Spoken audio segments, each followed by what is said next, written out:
ले लो पीछे वाली साइड जाओ।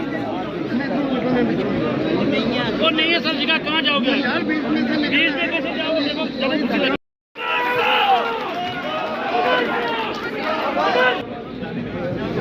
स्टेज पे बैठे हुए तमाम नेशनल कॉन्फ्रेंस के मेरे सीनियर साथी हजरात, यहाँ आए हुए नेशनल कॉन्फ्रेंस के और हजरात, भाइयों बहनों बुजुर्गों नौजवान साथियों, आप सबको मेरी तरफ से अस्सलाम वालेकुम, आदाब और सत श्री अकाल।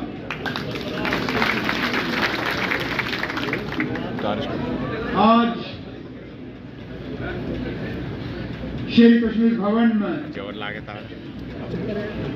नेशनल कॉन्फ्रेंस की इस फौज को यहाँ जमा हुए देख के दिल खुश हो जाता है,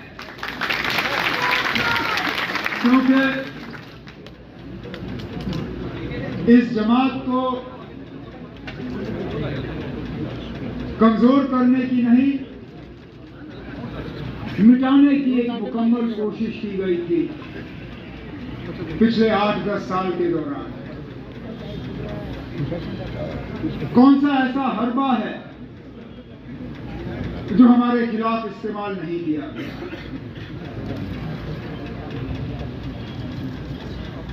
साथियों को डराया गया, धमकाया गया, कुछों को लालच दी गई, कुछों को और झांसे दिए गए, अक्सर बेचकर नेशनल कॉन्फ्रेंस के जो सतून है वो जमात के साथ जुड़े रहे। उन्होंने इन साजिशों को कामयाब होने नहीं दिया, उन्होंने इन ताकतों का मुकाबला किया। एक दो बह गए, जाते जाते उनकी भी गलतफहमी थी, कहीं जाने से ये जमात खत्म हो जाएगी, लेकिन बार बार नेशनल कॉन्फ्रेंस जमात और नेशनल कॉन्फ्रेंस के वर्करों ने ये साबित किया है कि ये जमात नेशनल कॉन्फ्रेंस की लीडरों की जमात नहीं है, ये जमात नेशनल कॉन्फ्रेंस के वर्करों की जमात है।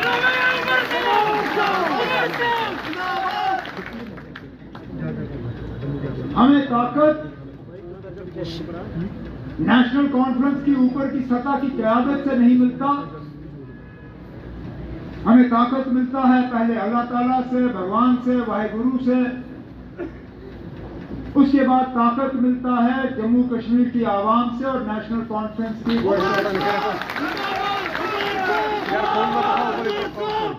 ये इस बात का नतीजा है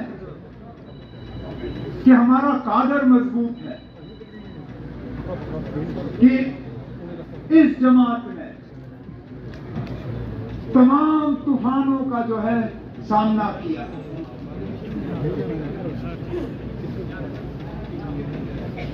वो कहते हैं ना, फनूस बन के जिसकी हिफाजत हवा करे, वो शमा क्या बुझे जिसको रोशन खुदा करे।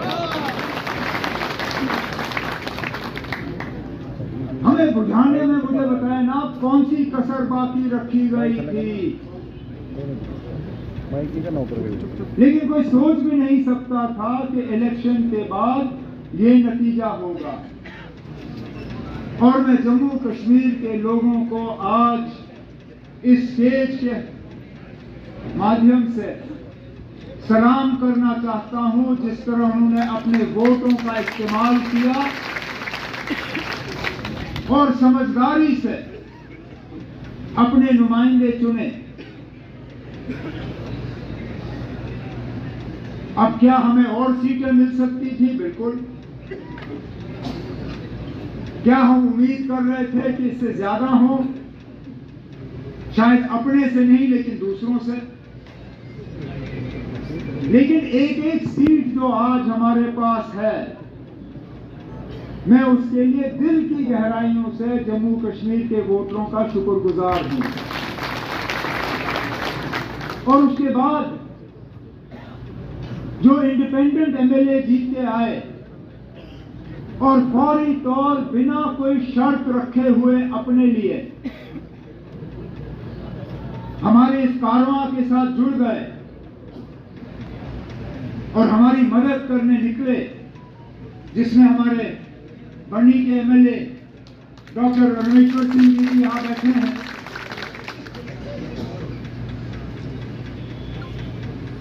इलेक्शन के बाद जब इनसे मुलाकात हुई, जब बाकियों से मुलाकात हुई, इनमें से एक ने भी अपने लिए नहीं मांगा।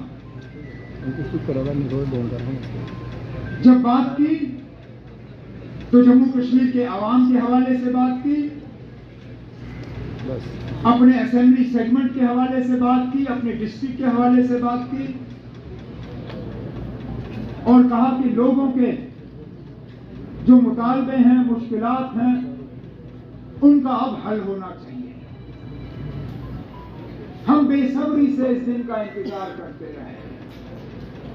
2018 में लोगों की चुनी हुई हुकूमत जब चली गई तो तब से लेके आज तक लोगों ने दर-बदर की ठोकरें खाई, मुसीबतों का सामना किया, उनकी आवाज कहीं पहुंची नहीं। मायूसी, परेशानी, दुख, दर्द। लेकिन आज मैं जम्मू कश्मीर के लोगों को यह यकीन दिलाना चाहता हूं कि अब आपकी सुनवाई होगी, आपकी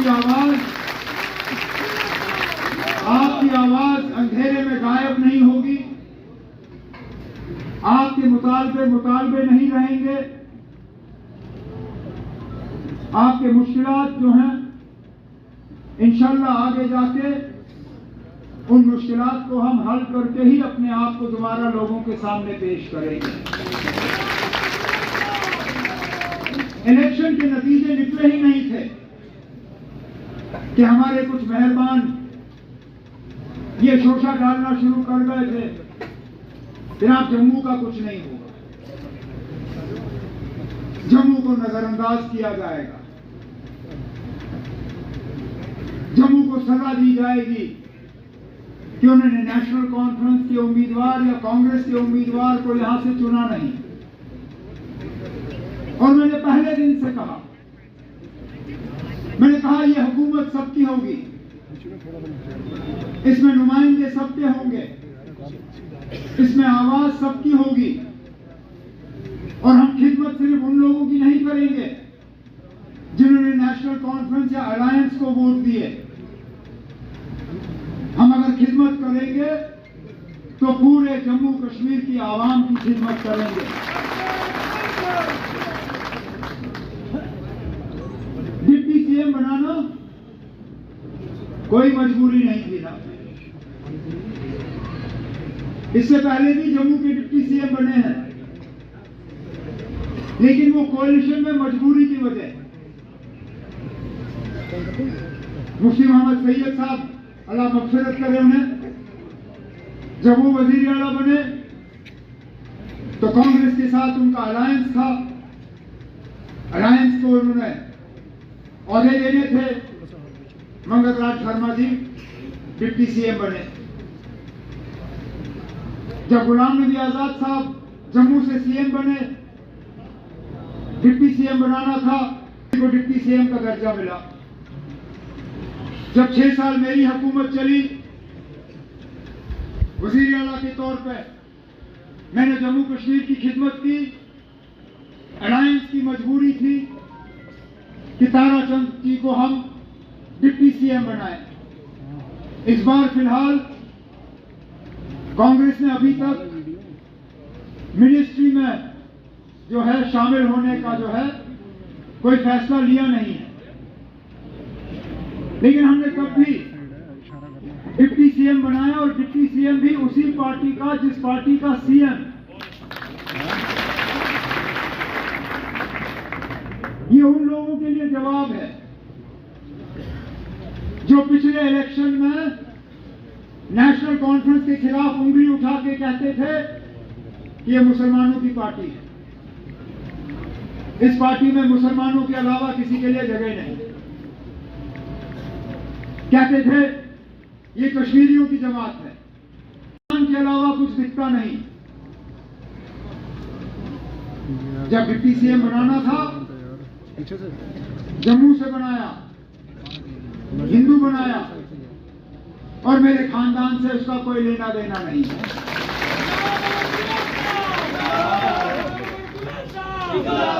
अब क्या कहोगे? अब क्या कहोगे? क्योंकि सवाल तो हम आपसे भी बहुत कर सकते हैं, लेकिन आज मैं इस मौके का उस चीज के लिए इस्तेमाल नहीं करना चाहूंगा, क्योंकि लोगों ने जवाब दे दिया। जिस तरह डिलिमिटेशन कराई गई थी ताकि एक पार्टी को उसका फायदा हो, जिस तरह रिजर्वेशन में तब्दीली लाई गई ताकि एक पार्टी उसका फायदा ले, जिस तरह हुकूमत ने अपने मशीनरी का इस्तेमाल किया ताकि एक पार्टी को फायदा हो, उसका नतीजा आपके सामने है।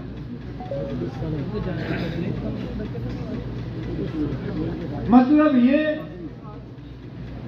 कि ये तमाम हरबे जो हैं ये आपको इलेक्शन तक पहुंचा सकती है, लेकिन इलेक्शन जितवा नहीं सकती।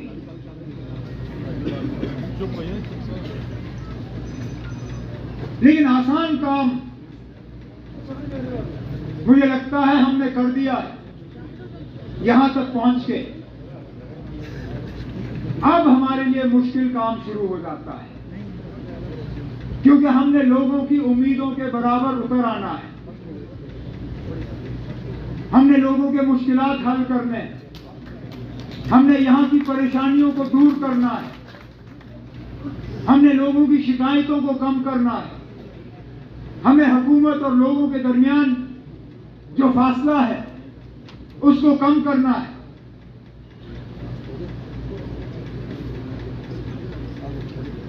अब सगोत्रा साहब ने अपनी तकरीर में जम्मू के हवाले से बहुत सी बातें की कि ये भी मुद्दा है, ये भी है, जो लोग इस बात पर नाराज हैं, उस बात पर नाराज हैं। लेकिन मैं मजबूर होता हूं पूछने पे, ना ये नाराजगी पोलिंग बूथ में हमें नजर क्यों नहीं आई?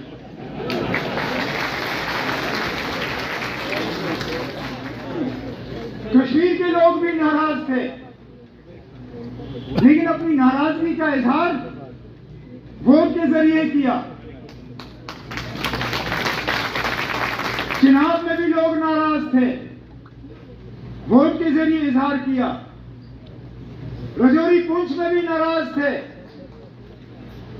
डिलिमिटेशन, रिजर्वेशन, सब चीजों को एक तरफ रख के वोट के जरिए अपनी नाराजगी को वहां पे दर्ज किया। कहने के लिए तो हम सुनते हैं कि जम्मू वाले भी नाराज हैं। कोई कहता है कि दरबार मूव को लेके नाराज, कोई कहता है कि स्मार्ट मीटर को लेके नाराज, कोई कहता है कि बिजली बिल को लेके नाराज, कोई कहता है कि पानी की कमी को लेके नाराज, कोई कहता है कि बेरोजगारी को लेके नाराज। लेकिन ये नाराजगी जो है पोलिंग बूथ, वोटिंग बूथ में हमें नजर नहीं आया। अब क्या वजह है ये भी हमें समझना होगा। या तो नाराजगी है नहीं, और अगर नाराजगी है नहीं तो फिर बड़ी अच्छी बात है, फिर कुछ खास करने की जरूरत नहीं, सारा कुछ ठीक है। लेकिन अगर नाराजगी है और उस नाराजगी के बावजूद वोट एक तरफ गए, तो इस बात को भी समझने की जरूरत है ना कि आखिरकार हुआ क्या। लेकिन इतना मैं जरूर जानता हूं कि जैसे मैंने पहले कहा वोट पैटर्न पे जो है हुकूमत चलाई नहीं जाएगी। इलेक्शन हो गए, लोगों ने अपना फैसला जो है सुना लिया, हुकूमत बनी है। अब हमारा काम है कि हम लोगों तक पहुंचे और उनके मुश्किलात और मुतालबे हल करें।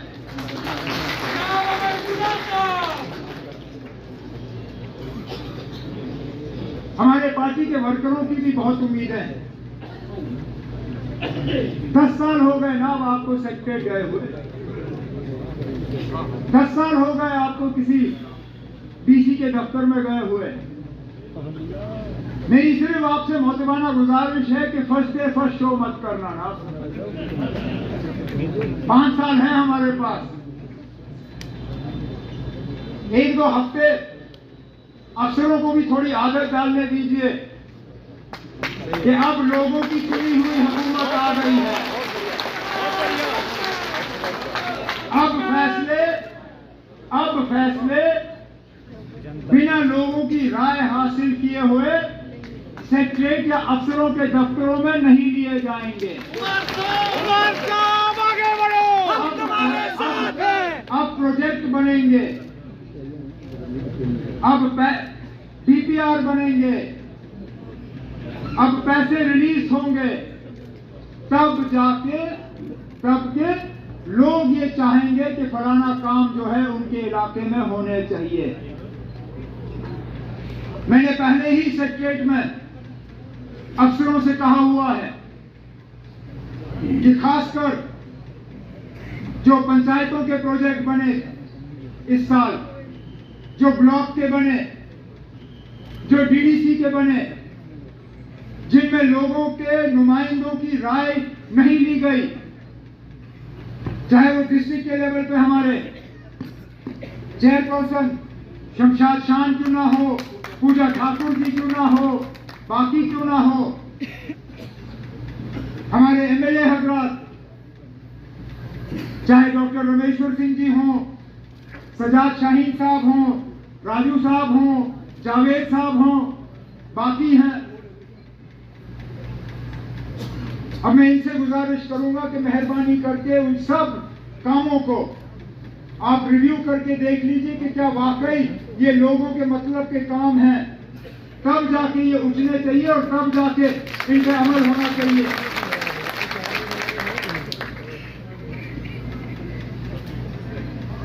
लोगों के साथ हमारा तालमेल टूटना नहीं चाहिए।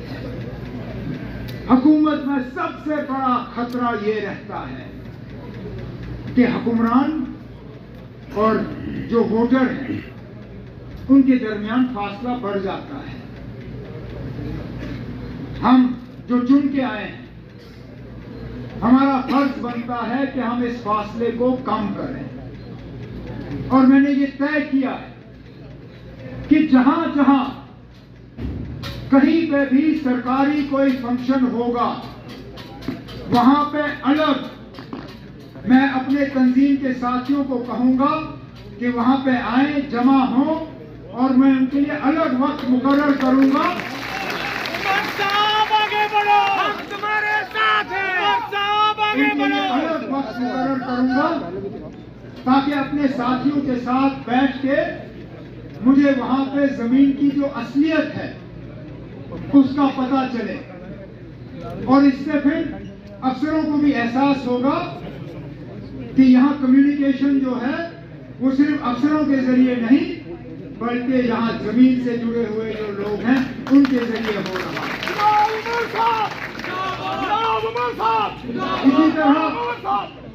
इसी तरह मैं अपने मीडिया के साथियों को ये यकीन दिलाना चाहूंगा कि मेरी हुकूमत की तरफ से आपके साथ कोई सख्ती नहीं होगी, कोई नाइंसाफी नहीं होगी। आपको इस बात की सजा नहीं मिलेगी कि आप मेरे खिलाफ कुछ लिखोगे। हालांकि मैं जानता हूं पढ़ना मेरे लिए मुश्किल होगा, मैं शायद पढ़ना या देखना पसंद भी नहीं करूंगा, लेकिन जमहूरियत में हम जमहूरियत को मजबूत कर नहीं पाएंगे अगर कि हम मीडिया को जो है अपना काम करने की इजाजत ना दें। मैं जानता हूं बहुत से ऐसे हमारे प्रेस के साथी हैं जिनके एक्रेडिटेशन या रजिस्ट्रेशन में अड़चनें डाली गई हैं, रुकावटें डाली गई हैं। इनके रजिस्ट्रेशन और वो प्रेस कार्ड जो है वो इनको नहीं मिले ही नहीं जनाब। आहिस्ता आहिस्ता इस चीज को दुरुस्त किया जाएगा और आपकी इंस्टीट्यूशन को जो है हम स्ट्रेंथन करेंगे। लेकिन थोड़ा सा आप रहम करिएगा, जहां हमारे काम ठीक नहीं होंगे वहां पे आप जरूर हमारे कान खींचिएगा, लेकिन जहां पे अच्छे काम होंगे वहां पे दो लफ्ज तारीफ के भी अगर आप लिखें तो गनीमत होगी।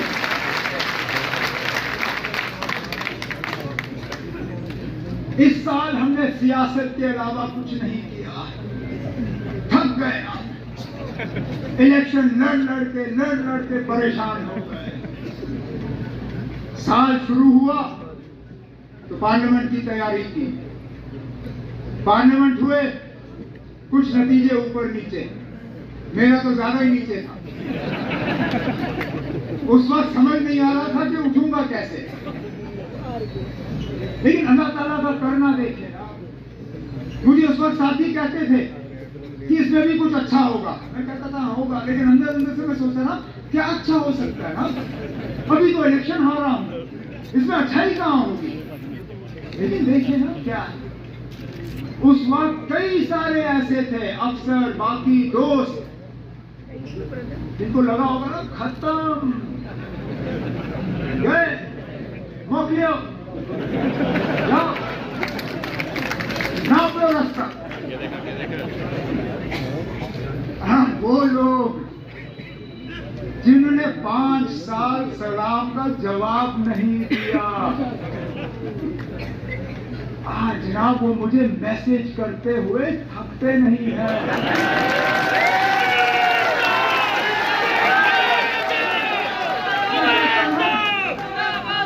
कुदरत भी क्या चीज है।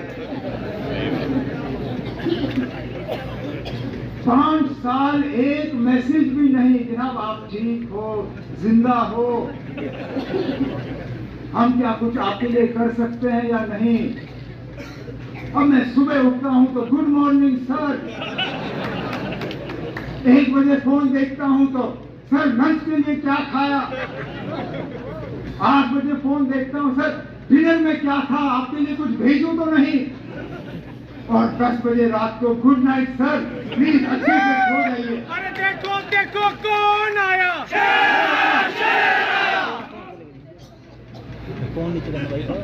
लेकिन ये चीजें हमारे दिमाग को इनका असर नहीं पड़ना चाहिए, क्योंकि अगर हम में घमंड आया, अगर हमें ये लगा कि हम अब बहुत बड़े 30 मार खान हैं और बस हम ही हम हैं और कोई नहीं है, जिस तरह लोगों ने आज हमें मौका दिया, खुदा ना खास्ता अगली बार लोग हमें सजा देंगे। तो पहले दिन से हमें ये तय करना है कि हम इस हुकूमत का गलत इस्तेमाल नहीं करेंगे, हम इस हुकूमत का अपने ऐशो आराम के लिए इस्तेमाल नहीं करेंगे। ये हुकूमत हमारे लिए नहीं है, हम खिदमतगार हैं, मालिक नहीं। मालिक जम्मू कश्मीर की जनता है, हम उनके खादिम हैं। हमें सिर्फ काम करना है, लोगों के काम करने हैं आपके। और मैं इसी बात पे अपनी तकरीर जो है खत्म करूंगा कि हमारी 24 घंटे यही कोशिश होगी कि हम आपके मुश्किलात और परेशानियों को कम करें और आपके चेहरों पे दोबारा वो मुस्कुराहट आए, जो मुस्कुराहट आपके चेहरों पे पिछले 6-8 साल हम देख नहीं पाए।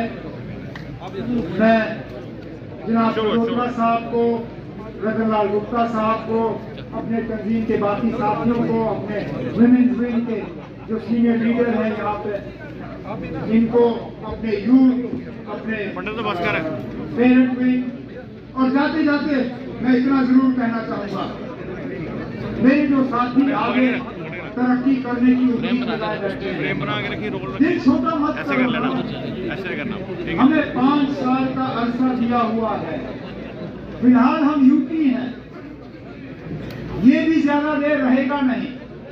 हम अपने हकूक हासिल करेंगे, हमसे जो लिया गया है उसके लिए हम जिद्दोजहद करेंगे। कोई रूठने की जरूरत नहीं है, कोई मायूस होने की जरूरत नहीं है। हमें मौका मिला है लोगों की खिदमत करने की, इंशाल्लाह खिदमत करते रहेंगे। मैं अपने साथियों का आज के प्रोग्राम पे और इस वालिहाना इस्तेमाल के लिए शुक्रिया करता हूं, लेकिन उससे ज्यादा मैं आप सबका जो इन 2 इलेक्शनों में आपने मेहनत की, चाहे नेशनल कॉन्फ्रेंस के लिए, कांग्रेस के लिए या अलायंस के लिए, दिल की गहराइयों से आपका शुक्रिया करता हूं। और इस इलेक्शन पे कामयाबी हासिल करने के लिए आप एक एक को मुबारकबाद पेश करता हूं। बहुत बहुत शुक्रिया।